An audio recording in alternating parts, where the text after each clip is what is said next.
India versus England మధ్య జరిగిన మూడో వన్డేలో ఇంగ్లాండ్పై టీమిండియా 142 పరుగుల భారీ తేడాతో విజయం సాధించి సిరీస్ను క్లీన్స్వీప్ చేసింది.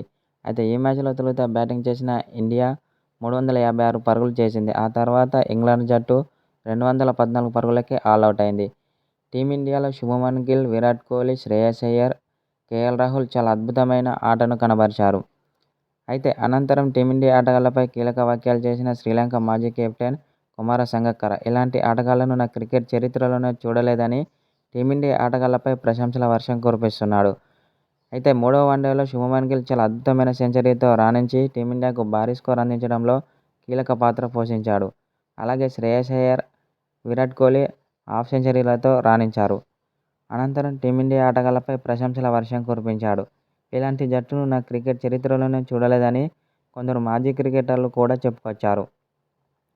అయితే మూడో వన్డేలో 142 పరుగుల తేడాతో విజయం సాధించి 3 వన్డేల సిరీస్ను క్లీన్స్వీప్ చేసింది టీమిండియా జట్టు.